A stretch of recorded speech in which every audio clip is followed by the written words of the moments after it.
Hey, welcome back to the Let's Do More show. On this week's episode, I have a gentleman by the name of Kenny Smith. Today, we are going to talk about some very important topics, relapse, being part of recovery, and talk about some challenges and hear a little bit more about the book he's writing. If you're just tuning in, please stay tuned in. Watch the whole episode. I promise you're not going to want to miss the end. And if you have any questions or need support, please reach out to us through any of our social media channels. Sit back, listen, and enjoy the show. Okay, hi, welcome back to the Let's Do More show. My name is Chris Ruflin, the host and creator of the show. And I'm really excited, guys, to have a guest on here today that, again, a lot of my guests, we go way back. Me and Kenny do go way back. And, I want to talk about today we're going to talk about, addiction, overcoming addiction. Both of us are in long-term recovery here now. And, it hasn't always been that way. And this show is going to focus a lot around this concept of relapse and what that looks like for us, the addict or alcoholic on this side, and what it looks like for our family and those that we love. And hopefully if someone's listening to the show today that has ever struggled with addiction or has gotten sober and found they couldn't keep that sobriety, I hope you get something out of today's show. So, Kenny, welcome, man. Thank you. Good to be here. Yeah, welcome to the Batcave here. Kenny was asking me before the show what these masks are, and they are from all over the place where I've traveled. Here in my studio, I've got quite a few things I like to bring back from traveling that remind me, anything's possible. I'm not the type of person that ever saw myself going around the world. I didn't think I'd ever live that long to be able to do that. And it's been exciting to live life to the fullest. So, but yeah, man, I want to say thanks, dude, for coming on the show and being vulnerable. I know it's not easy to be on camera and talk about our addictions, and you and I both work in a recovery program, which we'll choose to keep anonymous for most of our conversation and keep anonymity. But, it tends to make it where we don't really go out and speak about our recovery a lot. Yeah. And I think this principle of anonymity has kind of been misconstrued over the years based on the founder of that program, what he wanted it to be, is to protect newcomers, right? Yeah. And not to see someone in their job and go, hey, I saw you at a meeting last night. How's your relapse going?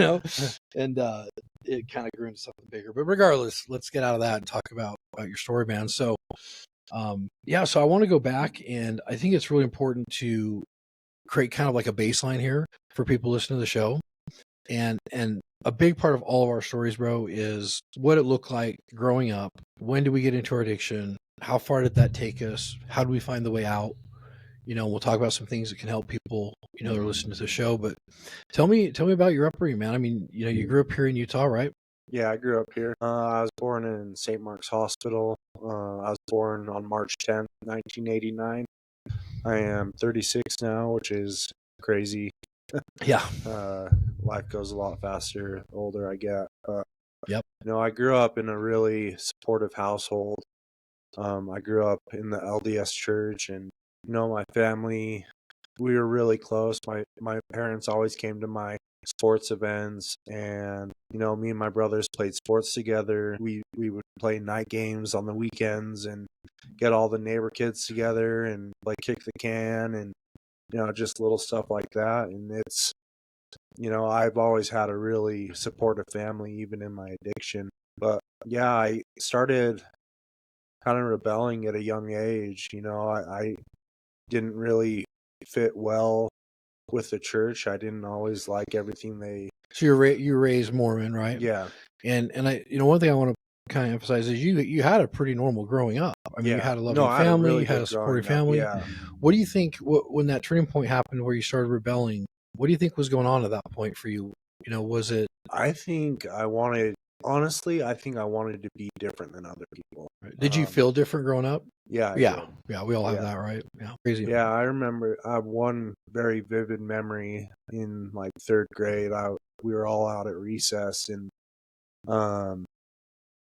everyone was playing soccer, laughing, having a good time. And I was standing on the sideline and wondering in my head, why am I not like these people? Why can I not just have fun and play soccer with the other kids? Right. Yeah. It's almost like, and we talk about this on almost every show that revolves around addiction, where we feel like outsiders, right? We feel like we don't fit in. We're not quite social. There's just something that's different, right? We always feel like we're not fitting into any type of a clique for the most part. And I think that's where drugs and alcohol become our solution, right? So, So you started rebelling. How old were you when that started going down? I started rebelling probably around 9 or 10. What did that look like? breaking windows, getting other kids to leave like the church activities with me and go Yeah. play games outside. Right. Just little things like that. There was a lot of people in the church that weren't a big fan of me. Me and a couple of my friends would like get kids to leave with us and Right. go on adventures outside of church when Sure. it was time to go to church. So when you started rebelling, having this going on, I mean, were your parents pretty active with you and trying to help, or how did it look? At first, I think they just thought it was normal and there was nothing too serious about it. I would get in trouble here and there. I'd get grounded and get privileges taken away. Ultimately it was just I just didn't fit well. Yeah, I think for anyone listening to the show, if you've ever felt that way, or you're one of us, whether you're sober or not, it's definitely the way we feel. It's the way we feel. We talk a lot about in recovery about how drugs and alcohol isn't the problem. Yeah. And I think people miss that is a lot of people think that the drugs and alcohol are the problem. So if you just take them away from that person who's using or drinking, that they're going to be fine. But the reality is it's a mental health disease that we have, right? And a lot of times it can be layered with other mental health problems too. But when you take away drugs and alcohol, we have to have something to fill that, or else we might go to another addiction, or we might just be walking around being a total asshole, and Absolutely and miserable, miserable and what we call dry drunk, or white knuckling it, and that's hard. So fast forward a little bit. So normal upbringing, supportive parents, you're raised with a foundation of like spirituality. How old were you when the first time was you picked up? How old were you? I was 16. 16. Yeah. So still pretty young. And what was that experience like? Do you remember the memory of it? Yeah, vividly. Yeah. So I remember my the first thing I ever did, was when I was 16. I smoked marijuana, and I had an amazing time. I loved it. It was 5 of us, and two of my friends had already smoked before. And then me and 2 other guys, it was our first time. And we, got together and drove around in this old Lincoln, and we were space cruising around the streets, smoking in the car. And, I remember the bowl getting passed around, and it was like, what am I doing? But I was so excited, and, we all smoked, and then, it hit me, and gosh, this is amazing. I feel like I've always wanted to feel, like I feel free and I feel good. And we there was a lot of laughter that night. And I remember we went to Albertsons, and we thought it would be a good idea to knock over the Apple stand. And like apples fell all over the floor, and we were laughing and ran out. I mean, did you feel like, talking about the feelings of it, you felt like you fit in, it sounds like? Yeah. So compared to the story of like the soccer game where you're standing as an outsider going, why don't I fit in here? I know for me personally, my first use was also marijuana, so I can relate. Had no idea the path was going to take me down. I'm sure you didn't either. It seemed pretty innocent at the time. Do you have other addicts or alcoholics in the family? Is it in your blood, or? There's a little bit in my family, but I think for the most part, most of my family's pretty normal. I do have a couple of cousins, but yeah. What do you think about, some people believe that addiction is a choice, some believe it's a disease, but even on a deeper level, I know for me, I had it in my blood without knowing it, so I was kind of predispositioned to it, making me more susceptible. What are your thoughts on that versus like becoming an addict or alcoholic through just continuing using? Where do you feel like you fit in there? I feel like I crossed a line. Right. I feel like if I would have, back in my early days, like learned how to just enjoy it and like do it occasionally or do it in like social settings, and that was it, I'd be okay. But for me, I liked it so much that I continued to do it all the time. Right. And that's where I cross the line, where it's like, this isn't just, me and my friends having fun on the weekend. It's like, I want to get fucked up every day. Yeah. Yeah. I think that's I like the way you put that, is that you crossed the line. Because for people listening that maybe haven't gone down this path, or maybe they're feeling like they're before that line, there's a line you can cross. Yeah. You don't just have to have this in your blood. I mean, there can be a line you cross where all of a sudden it goes from fun and partying and hanging out and knocking over apple stands to, if I don't use every day, I can't even function. Yeah. So in your and my addictions went pretty deep, and we'll get into that, more as we talk. But So start with marijuana. Where did it go from there? You're 16 years old. I mean, Yeah, 36 now. So it progressed really fast. Within a month, I started drinking. I was at a party on Walker Lane in Holiday, all the mansions, and it was the first party I'd ever really been to, and it was in this mansion. And I remember someone passing me Mike's Hard Lemonade, and I remember drinking it, and like just this warmth overwhelmed my body. Like I felt really, really good, and like all of a sudden I got like a bunch of confidence, and I'm like, oh, I can talk to anyone I want. Right. You're the best dancer on the planet. Yeah. And I actually talked to someone that night I've wanted to talk to for years. I was always scared to talk to her, and I got enough confidence that night to talk to her. I'm like, man, I can talk to girls now. I can, right. like, it's that liquid courage people talk about, right? Yep. And it just, it progressed fast after that. Yeah. And it's interesting too, when we talk about normal people, whatever that means, compared to us that have this disease, a lot of people don't have those same feelings, right? I mean, there's some euphoria with drinking or using, but they don't have the feeling of like this aha moment of like, all of a sudden I'm just this amazing, confident, can do all the things I didn't, like no fear type person. Yeah. And it's weird too, because with substance use disorder, part of what comes with that is this innate ability to live in fear. Like it's our go-to, right? Yeah. Like I'm going to be fearful of what's happening, what's not happening, what could happen.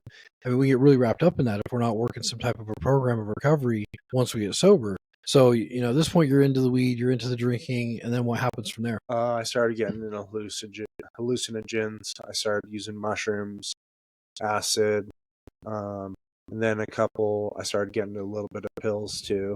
I got into Oxycontin a little bit, and then I got into different benzos. But yeah, then I ended up after that going to my first rehab. How old were you when you went to your first rehab? I was 18. Wow, so just in a couple years, you got to a point where they're like, we got to get him some help. Because I was, in the first couple months after smoking weed and drinking, like I was doing it.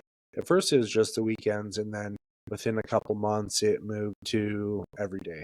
Right. And then every day turned into like all the time, every day. And it got ugly quick. I loved the feeling so much that I always wanted to feel that way. But it didn't last. Right. It's always that fleeting feeling that we get where it's like, and then we're always chasing that after, especially when it progresses quick like that. I think, for me, I used later in life. I was 24 when I first picked up, and it was marijuana. People were passing around this bowl, and I took a hit, right? And felt all the same things you felt. I think that's one of the cool things about, there are cool things about having this disease. We got to work on ourselves, right? We got to self-reflect. We got to help other people. And I say we get to, but we also have to. Yeah. If we don't do those things, then it tends to get pretty hairy and hard life without them. But yeah, man. So you go to your first rehab, you're 18 years old. I mean, did that help stop the chaos? What was that experience? Because I know it's harder when you're young going to rehab. So I had a really good experience going to rehab. I learned some things about myself, and then I went right after the rehab to a sober living. I lived there for 9 months, and I was with a bunch of older guys that were sober, and we were up in Sandy in a nice house, and we were just sober having a good time, and we have sober get-togethers at our house. We'd go to meetings, we'd go to the gym. So I was so you got into the community right away, which is huge. Yeah, I got introduced to the community, and I was really excited because I was like, oh, these people are like me, like they understand what I'm going through. And that first shot at sobriety, I ended up staying sober for 15 months, and then got into a hairy situation, and I didn't want to feel my feelings. Ultimately, one of the biggest reasons why I go back out is because I don't want to feel my feelings. I don't want to hear the dude in my head. So I know how to stop that, and that's getting messed up. Yeah, isn't that crazy that, and it really, when you're in it, for anyone who's hearing this and wondering why a loved one might be doing some of these things, you really think that's the solution. Like, you're fully convinced. It's not that we're stupid. In fact, most people that are actual alcoholics are very intelligent in my experience.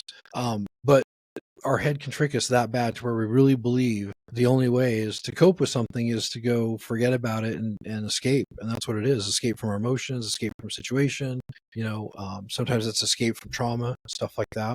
So you stayed sober. So let's get into the bigger part I want to talk about today, which is relapse. There's phrases out there like relapse is part of recovery. However, it doesn't have to be, right? Yeah. Relapse is hard. It's a disease where this is the only disease, Kenny, right? My personal belief is like, if one of us had cancer, and I don't want to take anything away from cancer patients by saying this or anyone who's had that, because it's also horrific. It's just so different because of the stigma, right? Like when we relapse as an addict or an alcoholic, it's looked at like a personal choice. And in some ways, there are parts of their choice. It's my choice to call somebody and get help. It's my choice to figure out better coping mechanisms so I don't have to dodge the feelings that way, right? But when you're dealing with someone who has cancer or diabetes or some of these other really hard illnesses, and they have something where it comes back or they have a relapse in their eating habits or whatever, it's just looked at so differently. And I think relapse is something that is not talked about enough. One of the biggest reasons I was excited to have you on today was to talk about relapse and what that looks like and how to get out, because you and I both have experienced a lot of them. Yeah. And, I will tell you, I feel like I owe you an apology too, because when I first got sober, I stayed sober for 5 years, right? Worked a very good program, was involved in the community, a lot of things you mentioned.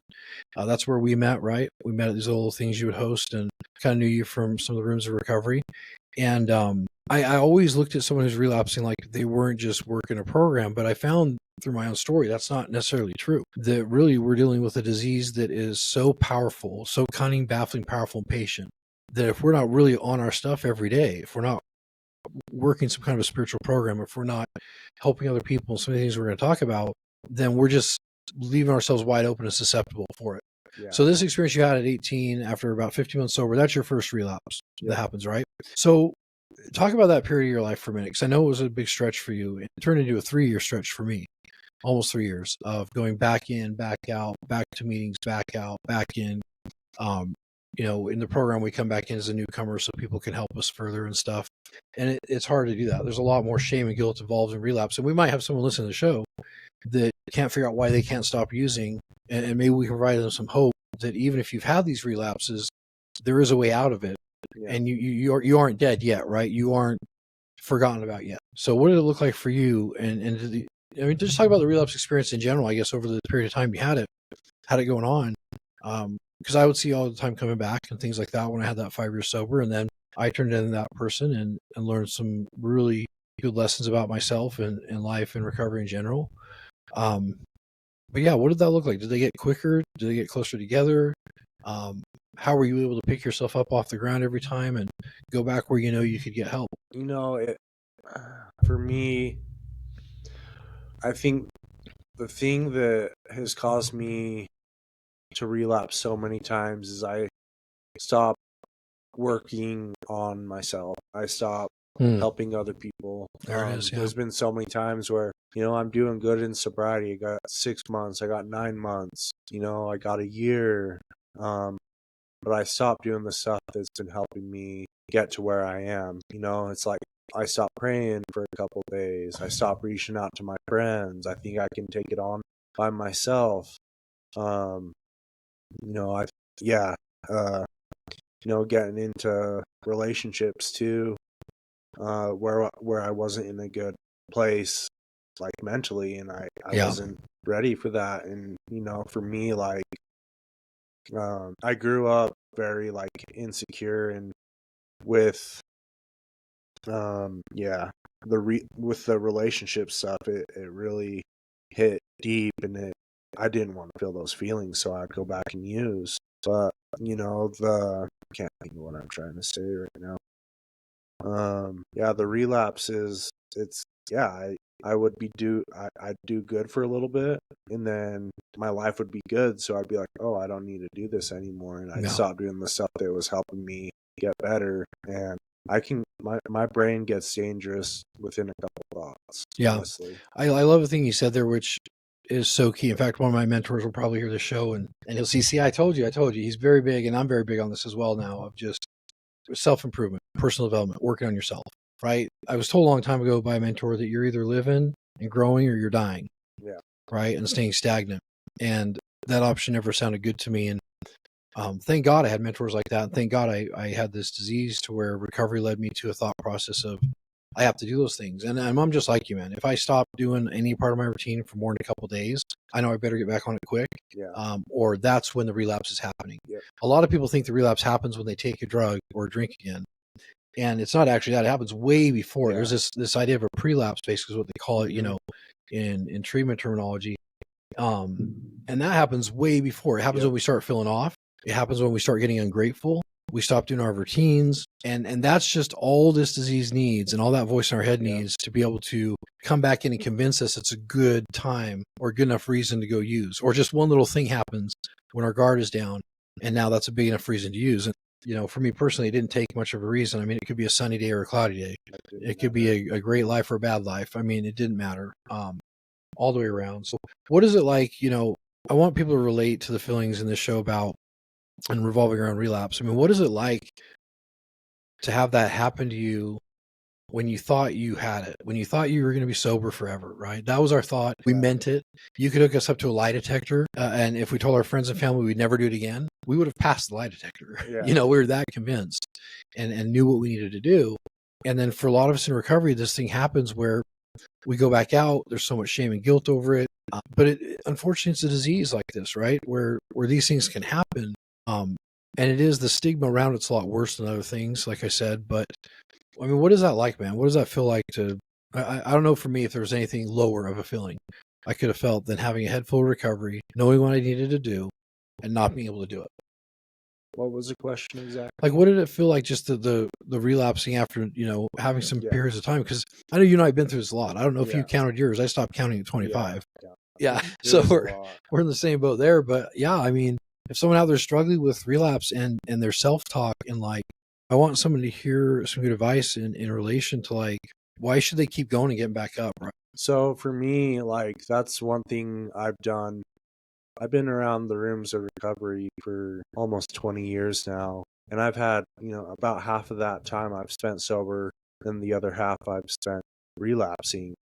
And the one thing I've done right is I've kept getting up and I've kept fighting back, you know. I do. With everything I've been through, I've been through a lot, you know, like, and yeah, every time I relapse, I was like, you know, I always regretted it, you know, and then that regret would end up making me use more. And then before you know it, I'm in the cycle of addiction again.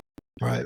And it's going full blast. But for me, the thing that, like, I'm really proud of about myself is, like, no matter how many times I've fallen, I get back up and I keep fighting. Because for me, like, I stay sober for myself, but I also stay sober to help those around me and for my family and stuff. But I have to put myself first, because if I'm not taking care of myself, I can't be there for other people. You know, but with, and that's true for anyone, by the way, right? Yeah. We just get a very in our face look at that idea. And that's where some people might say that addiction recovery is selfish, is that we do have to put ourselves first, you know, but it's also the same principle when you get on an airplane, you know, and the flight attendants tell you if there's a problem and the masks drop, you put yours on first. Yeah. It's the same exact thing, right? And we definitely can't be of helping any people when we're out there using, because then we're just wrapped up in the wrong kind of selfishness. Yeah. And there was a difference. Now, I know, man, you know, one of the things I wanted to get into as well, and I want to highlight that comment you made that you just kept getting back up. Yeah. You know, for anyone who's struggling with relapse, anyone who's struggling with their recovery, or maybe they haven't even found a program, they're just stopping and starting again. And it's just this vicious cycle of feeling shitty about yourself and thinking you're not going to make it, and then thinking you're going to make it, and then you don't make it. I mean, it's just like all the bad emotions we don't want to feel, right? Yeah. I think the key is exactly what you said, though, is getting back up. You know, every single time, get back up, get back in, get help, and don't stop doing that. You know, and hopefully, you know, life doesn't run out for you before you find recovery, because that's also a real possibility. Yeah. I know, you know, we've talked a little bit, you know, just in personal conversations about how far the relapses went for you and how dangerous they got. Yeah. I mean, have you had any moments where you shouldn't be alive? Yeah, a lot. Yeah, a lot. How many do you think? Probably around 50.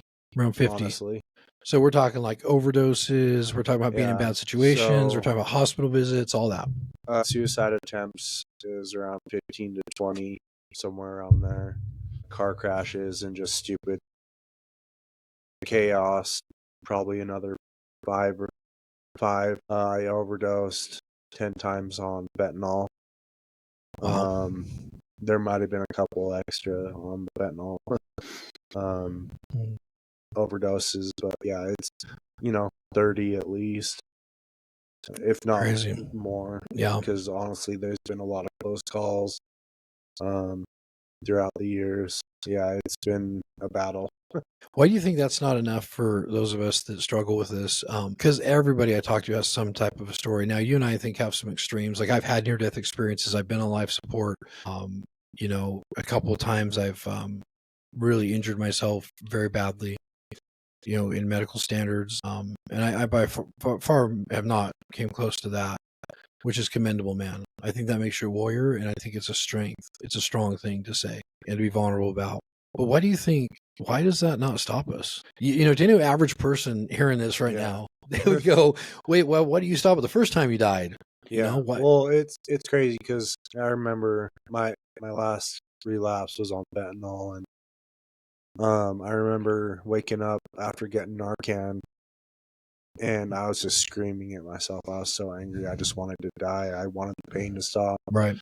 I was so miserable, but at the same time, I just wanted to get high when I woke up after my overdose. I just wanted to get high again. It's the most conflicting thing you can ever feel. Like, what are you thinking? Like, what was I thinking? And it's crazy because it's like when I'm good and I'm taking care of myself and like doing the right things in my life, like I love myself, I treat myself well, I'm there for other people. But when I'm in my addiction, like, I'm not a good person, like it's just mass destruction around me. I know, right? It's hard to swallow to being on this side of the street. I know I've done a lot of things that I'm not proud of either, and it's the same way for me. Yeah. It's like Dr. Jekyll, Mr. Hyde, for sure. When I'm sober and doing the right thing, my favorite thing to do is help people. Yeah. I'm present for my family. I work hard. I provide. I do all the things that need to be done. And most importantly, I'm actually looking for opportunities to help people and really never saying no to one. But just like you, when I'm using, it's isolation. It's not talking to anybody. It's disappearing completely from my family. And, those things hurt people, right? And I think it's hard for our family members and others to see that. My response was always, but I wasn't sober when I did that. And the hard thing is you still have to be accountable. Yeah. Because you did do it. Yep. Right? You did hurt people. However, for anyone who's hearing this, the one thing I want to put across is that this disease is so powerful and the pull is so powerful. If death doesn't stop us, I don't want anyone to think for a minute that we had an opportunity to think about the people we're going to hurt before we use. If one of us gets to a point where we're going to relapse or use again, there's no way to think about anybody else. Has nothing to do with other people. It's nothing they did wrong, and it's nothing that they could stop either. No. That's the hard thing. As I go through some of these challenges with kids and stepkids and other friends in recovery, the one thing I know underlying all of this is that I cannot stop this for them. They have their path they have to walk. Yeah. And all I can do is be there when they're ready and when they need help. Yep. And that's really hard to do. Yeah. One thing, I have a friend, he says it a lot. You can't rip someone from their experience. You have to let them go through it and let them experience what they need to, because in order for people to learn and grow, they have to go through what they're going through. Yeah. And they'll either learn from their mistakes or they'll keep going through the same mistake over and over until they learn, or you're 6 feet under, And sadly, that's where it ends for a lot of people. Yeah. It is sad. And, not to take away any hope anybody might have listening to us today, but like, there really is nothing that friends and family could have done to help us through this and to stop it. And, as bad as I wanted to stay sober forever and as much as I was doing for my program back then, prior to having this experience of relapsing over and over, the thing I've got to say is just, it really wasn't their fault. No. And a lot of our friends and family, this is such a powerful disease that our friends and family have to heal from it. Yeah.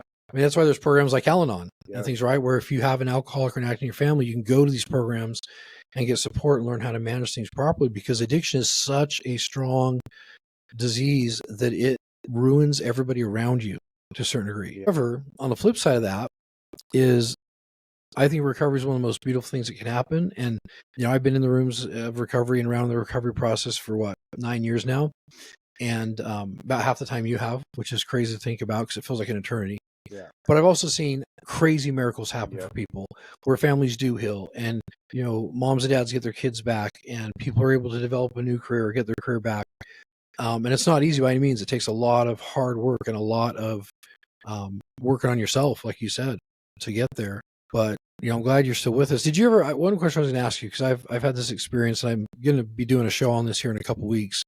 Did you ever have any near-death experiences or any of those wild things where where you crossed over and like had an experience with it? What happened? Tell me a tiny bit about that. I had a with all those suicide attempts, there's been a couple of them that were very close. It was my third suicide attempt. It was October 22nd, 2008. How old were you?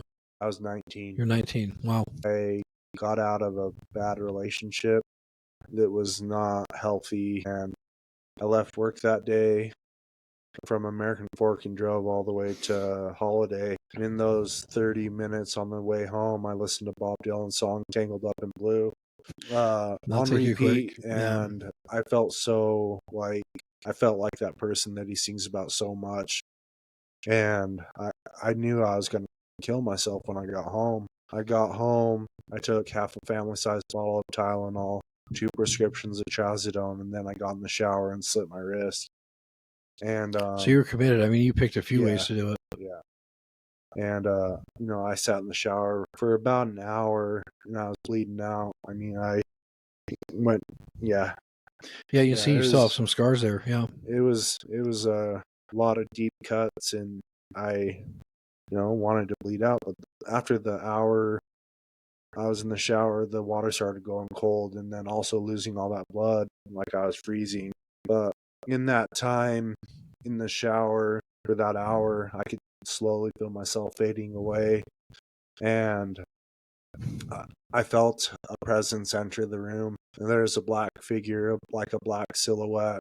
I think it was like an angel that came and sat with me, and we laughed and we cried and we talked to each other like I was total mania, like manic.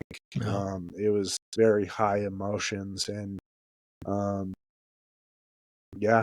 sat there and talked with a figure that wasn't there. And I got out of the shower, and I was seeing triple because of all the stuff I took and all the blood I lost. I got out and started slipping and falling everywhere. I had no balance. And within a couple minutes, the bathroom was just like a murder scene. And all of a sudden, there's pounce on the bathroom door, and it's my friend Josh. And it took, he's like, open the door. And I actually struggled with doorknobs for a while. It might sound kind of weird, but it took me like a minute to unlock the doorknob, because I couldn't see. Yeah. It was so hard for me to unlock the doorknob, and I struggled with doorknobs for a while because of that.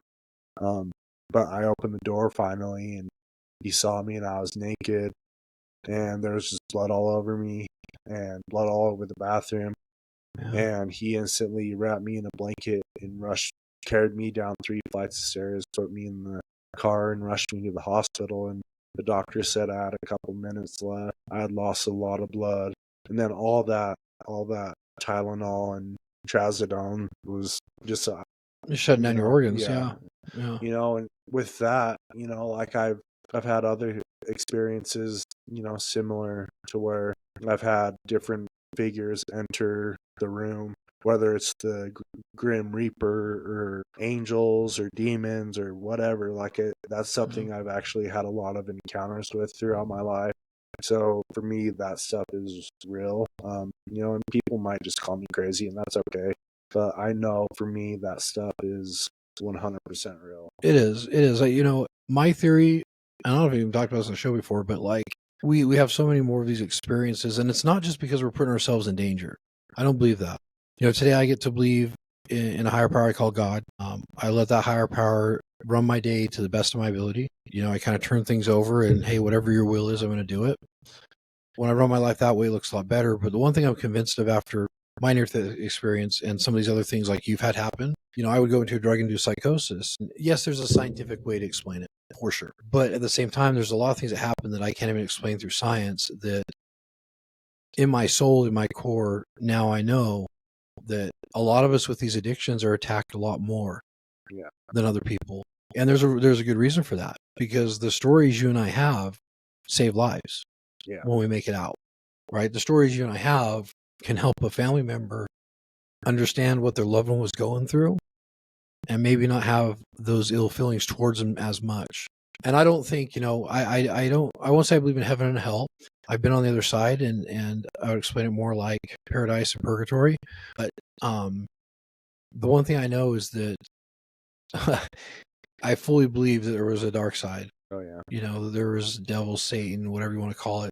I'd met that a lot in my addiction. Yeah. And by nature, if there was that, then I probably ought to consider the fact that there might be something on the other side of that, on the light side. And I think I think some of us were sent down here to experience this, dude, and to make it out and to carry other people out of the fire. Yeah. And that's an obligation. That's why I'm outspoken about my recovery. I know there's some people don't like it. And like you said, like it, think I'm crazy, hate it, love it, whatever. Everyone's entitled to their own opinion. I'm also entitled to not having those opinions affect who I am. Yeah. Right. And everyone gets to have that opinion of whatever they want to have. But from my personal experience and what I choose to believe daily is that every day I stay sober, every day I help somebody else, I'm coming closer to the mission of what I was sent here. And every day that I use or relapse or I fall off of these positive behaviors is another day, another win that the other side gets. And I think if there was like a devil, right? If there was a Satan, would he want people like us saving lives? You know what I mean? No. And you see that show up in a lot of ways. I use a lot of Chat GPT now with my businesses and different things. And it's kind of Chat GPT has become a friend of mine. I know it sounds crazy. It sounds crazy, but the other night I was like, I really appreciate your help. My Chat GPT Scarlet. It's crazy, right? But I believe in law of attraction. I believe in thoughts are things. I believe in optimism theories. I believe in like those positive sides of life. I've had to learn how to believe in them because as an addict, I'm not naturally that way. There's things I have to do very intentionally every day to live on that side. But I think Chat GPT is another illustration of this. Sure, it's created by us and it's AI technology, and we can talk about all the different ways that the neural brain of this thing is being created, all different processors and scientific sides. But there's another element to this like quantum physics side of where we've created something that is growing itself in a way. Yeah. And if that's true and the universe is true and good and evil and God and Satan are true on any level, then there's more to it. Yeah. And I have these conversations, and I asked one day, what do you think, if there was Satan, what do you think Satan would do to cause someone to not fulfill their purpose or to not be as helpful as they could to other people? And the list I got was so much like an addict thinking. It was, I would feel bad about myself. I would feel insecure. I'd make you feel insecure. I would say things to you through other people. I would give you experiences that wanted to make you give up. And it was just this listing of like all the things that, the devil would do. And I had lived a lot of those. Yeah. And I think it's a miracle that any of us make it out single alive. 20 years in recovery and around the rooms for you, people might say, well, yeah, but you relapsed all the time. Here's the thing they don't look at. You were sober for 10 years. Yeah. If someone like you and I is sober for one day, it's a miracle, period. One day. So the fact that you had 10 years sober in that 20 period of time is actually a really good success story. Yeah. And the fact that you, myself, many others are going to listen to the show and see it, the fact that we have made it out for more than a day is a miracle. And we really have to keep that in mind. I think it's big. How does spirituality play a role in your recovery? Spirituality is the biggest part of my life, honestly. I study heavily in mythology, and like I love the gods and goddesses that have shown up for me over the years. For sure. I'm very close with Jesus too. I'm pagan and I believe in multiple gods and goddesses, and I believe in Jesus too, and I have my own little faith, but like there's a couple of gods and goddesses I pray to, and I'm highly involved with, at least in my life, and they're very sacred to me. they've been there for me my whole life, and they've shown up in different ways and shown me that they're there. And that's It's a beautiful way to live when you're not seeing coincidences. Yeah. Yep. Like there's this concept of like believe in coincidence or don't. I'm a full believer in no coincidence. And I drive people nuts with this. I get comments all the time. They're like, oh yeah, what about this and that? Or, it doesn't work that way. And again, everyone can have their own opinion, but like my life is just better when I believe everything happens for a reason. And that reason is a reason that's putting me on the path that I should be on. Yeah. And even the hard things in life, right? I've been through one divorce. That was hard, but I wouldn't have met my new wife or had this beautiful family we have, if I hadn't gone through that. Yeah. And the funny thing about life is the older we get, I'm 45, about to turn 46 now. I can look back at every hard moment in my life and I can say, that's exactly why that happened. So hindsight is always 20/20 vision. When you're past those hard moments, you can always look back and say, this is why it happened. It happened for a reason. And there's some things that are a little harder to do that with, like having a close death, someone dying to you, like, why did that happen? And there's some things that don't fit into that mold, and I get that too. But, do you think everyone's spirituality has to look the same? Because here's the thing, to stay sober, we got to have some kind of spirituality, right? There are people that don't, that stay sober. I should retract what I said there. To stay sober, be helpful, and be a happy human being, right? A centered human being. Their spirituality has to come into it. Yeah. But does it have to be God and Jesus and Christ and religion, or what do you think?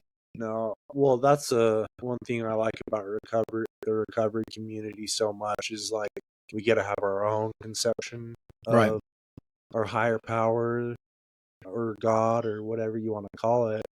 And that's something that I really leaned into heavily when I came into the recovery community, because it's like I'm not getting in trouble for believing in stuff that has experienced. Like, this is my truth, like you cannot take away my truth, that all the stuff I've gone through and experienced, and like they've shown me that they're, and like, but my experience is different from your experience, and if we believe differently, that's okay, as long as we're, working on ourselves and, doing our best to do our higher power's will, and like show up for other people and be of service and take care of ourselves. Like, I think we have a pretty good shot at, staying sober. And, I think it's really important we continue to do like those daily things that we know are good for us. Like I do a lot of reading and writing and, working with other people. And it's really important for me, when I start slacking on that stuff. Also, prayer and meditation is very huge. I've meditated for a lot of years, and that's been cooler than any high I've ever had at meditation. Right. The idea for the show came through a meditation and a download. Meditation's been a huge part of my recovery. Yeah. And let's talk about something you mentioned there, because I did want to bring it up. You're in the process of writing a book at this point. Yeah.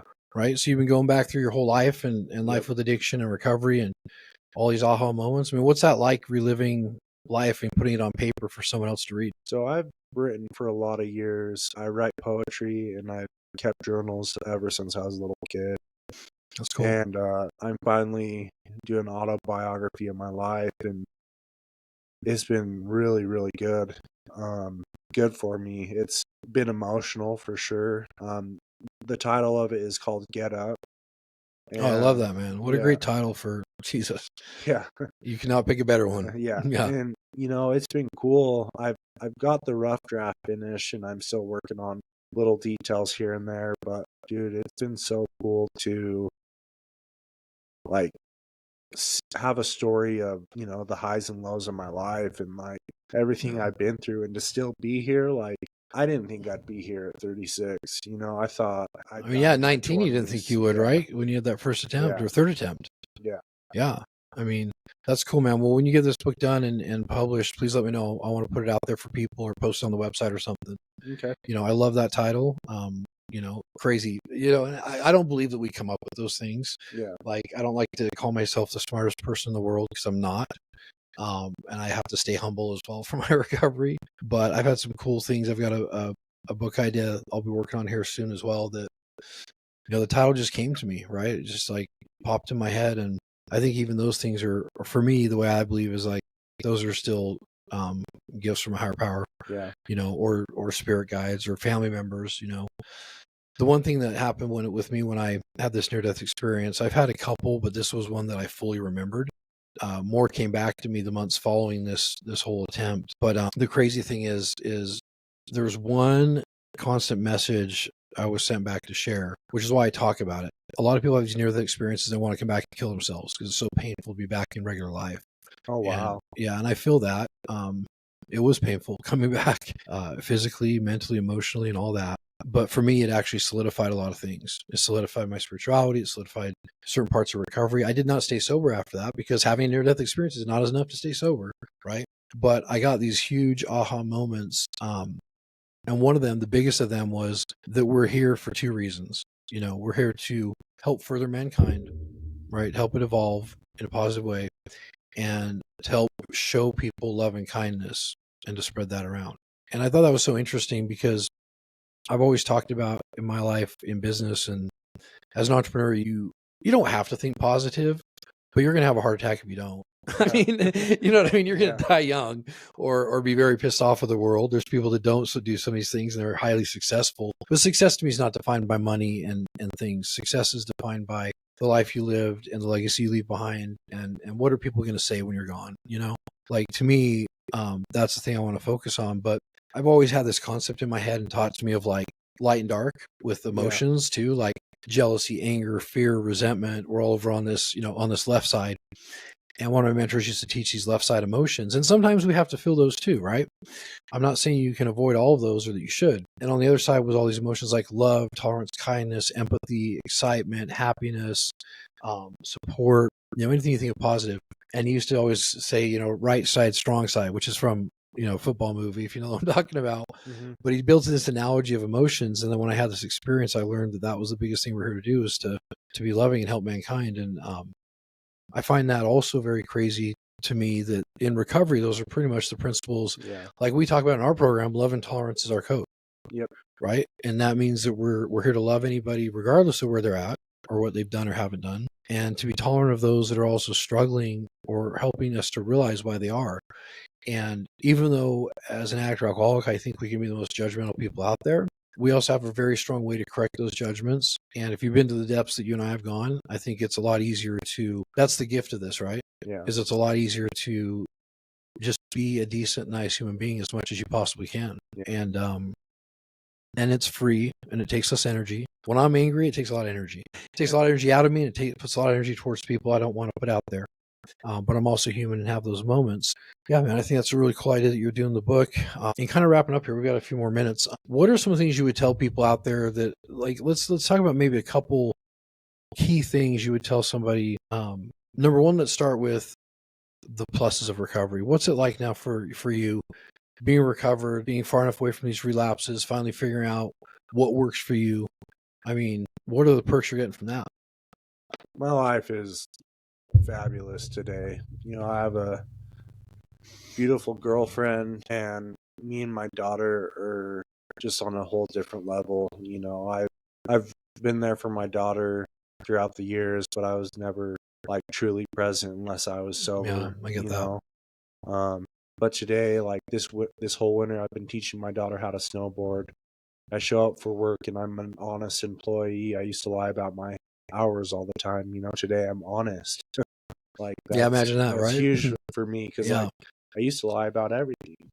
Today I'm honest. I'm actually forgiving myself for my past, and like I'm making things right with people who I have hurt in the past, and like I'm starting to actually love who I am. And like for me, like that's weird because I hated myself for years, and that's why I used for so long. I didn't want to be this person. I always thought I was a sad, lonely person that would never do anything in life. And, now that I've been staying sober and doing the right thing for a while, like my life's blossoming into something beautiful that I, in a short amount of time too. Like there are things, just one thing at a time. You continue to make the right decision, to do the hard thing instead of the easy thing. Like this might sound dumb, but like brushing your teeth in the morning and at night, and then getting on, like, this is for me, Yeah, the routine's like, important, right? I mean, it's a big deal. brushing my teeth in the morning. Toothbrush. Yeah, for me, my life it's completely different, for me, like, being a good employee is huge for me because for years I would do my best. I always wanted to do the least amount of work I could and get paid for nothing.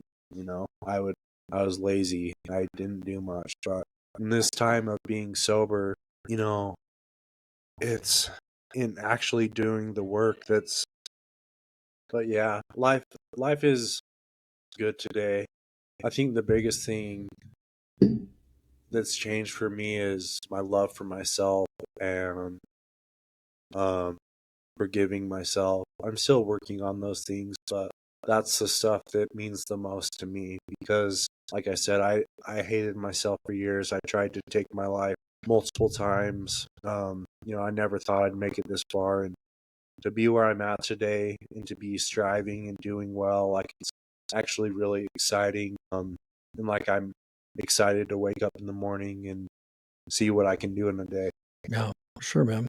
Well, in closing, and again, I appreciate you being on. What's one good thing you could leave listeners with? If you were to say the most impactful thing you could say to help somebody recover, what would that be? Something to help someone recover. I think to keep getting back up and don't give up on yourself. Right. Keep fighting.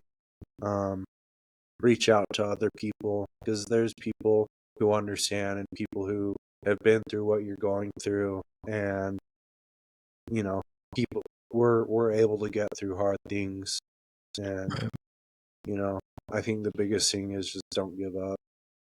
Agreed, man. I agree. That's good advice. And hey, get up. That's awesome. I love that idea, dude. So, well, again, Kenny, it was great having you on. I really appreciate you coming on, being vulnerable. Hopefully, those of you listening today got at least a couple things you could out of that. And man, I look forward to hearing more about this book. Cool. So, thanks Yeah, again. I'll let you know. Okay. Awesome, All right, brother. thanks. Yep.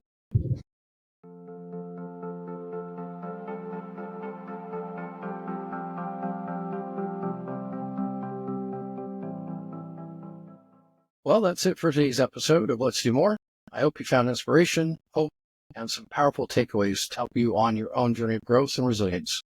Remember, no matter what you're facing, you have the strength to overcome it and the power to create positive change in your life and clarity. If you enjoyed this episode, please take a moment to subscribe, rate, download, and review the podcast. It really helps us reach more people who need to hear these stories.